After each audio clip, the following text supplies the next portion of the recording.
తెలంగాణ యాసలోని తెలుగులో మాట్లాడేటువంటి కేసీఆర్ మాటలను వినడానికి విభజన సందర్భంలో కూడా ఆంధ్రులు ఆసక్తిగా ఎదురు చూసేవాళ్ళు. ఓ రకంగా కొంతమంది అభిమానులు కూడా తయారయ్యారు.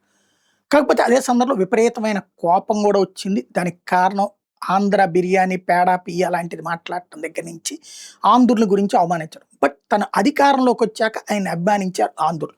దానికి కారణం ఏంటంటే విభజనవాదాన్ని బలంగా తెచ్చి ఆంధ్రుల మీద విపరీత ద్వేషం పెంచిన కేసీఆర్ తన 10 ఏళ్ల పాలనలో ఏనాడు ఆంధ్రుల మీద దాడి చేయనీయలేదు, ఆంధ్రుల్ని ఇబ్బంది పెట్టనివ్వలేదు.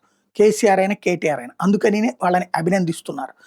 అదే సందర్భంలో ఇప్పుడు తాజాగా కేసీఆర్ 2 ఏళ్ల తర్వాత బయటకు వచ్చి మాట్లాడినటువంటి ప్రెస్ కాన్ఫరెన్స్ తర్వాత కొన్ని పాయింట్లలో ఉన్న డొల్లతనం. గోదావరి నీళ్లు దోచుకుపోతున్నది ఆంధ్ర, ఎక్కడికి దోచుకుపోవట్లా. గోదావరిలో నీ కాళేశ్వరం వదిలేసిన తర్వాత కూడా ఇక్కడికి నీళ్ళు వచ్చిన తర్వాత పోలవరం దగ్గర నుంచి అయిపోయాక కూడా పారపోస్తూనే ఉంటారు, సముద్రంలో పోసేదే ఉంటుంది.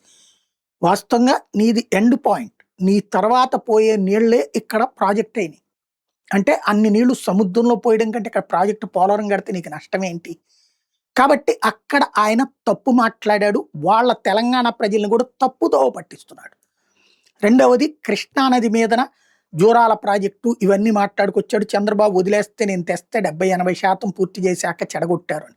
కాళేశ్వరాన్ని అంత తొందరగా కట్టించినోడు మరి మహబూబ్ నగర్కి సంబంధించినటువంటి ఆ ప్రాజెక్టులు ఎందుకు కట్టించలేకపోయాడు?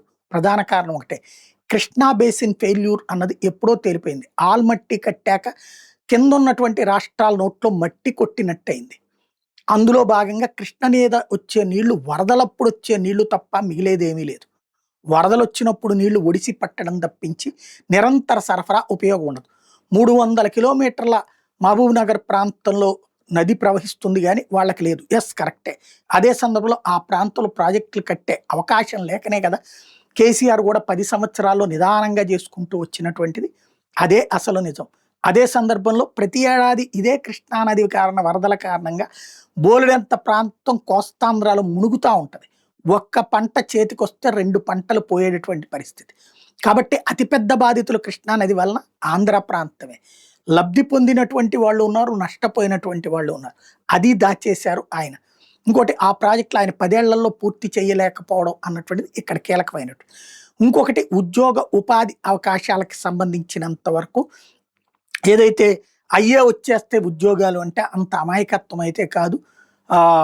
ఏది కర్ణాటకలోనో లేకపోతే దాని పేరేంటది ఆంధ్రాలో పెట్టినటువంటి ఉద్యోగాలకు సంబంధించినటువంటి దీన్ని తప్పుబట్టారు. అది తప్పు. 20 లక్షల కోట్లు అంటూ 10,000 కోట్లు కూడా రాలేదని, ఖచ్చితంగా అప్పట్లోనే 45,000 కోట్ల దాకా వచ్చినాయి చంద్రబాబు ఉన్నప్పుడే 20 లక్షల కోట్లలో. ఆ తర్వాత అందులో కొన్ని జగన్ ఉన్నప్పుడు వచ్చినాయి. ఇప్పుడు జగన్ టైంలో కూడా వస్తున్నాయి. అది నిరంతరం ఫాలోఅప్ చేయాలి. హైదరాబాద్ ఉంది. ఈ హైదరాబాద్ డెవలప్మెంట్లో ఆంధ్రుల యొక్క కంట్రిబ్యూషనే 80% ఉంది. అది కూడా గుర్తుపెట్టుకోవాలి.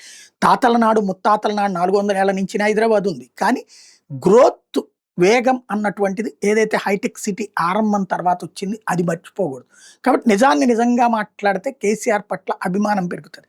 అబద్ధాలని నిజాల్ని కలిపి మాట్లాడినప్పుడు మళ్ళీ విశ్వసనీయత కోల్పోతారు. అది ఆలోచించుకుంటే బెటర్. ఇంకొకటి, వాళ్ళ అమ్మాయి చేసిన ఆరోపణల మీద నోరు మెదపకపోవడం అన్నటువంటిది దొల్లతనమే.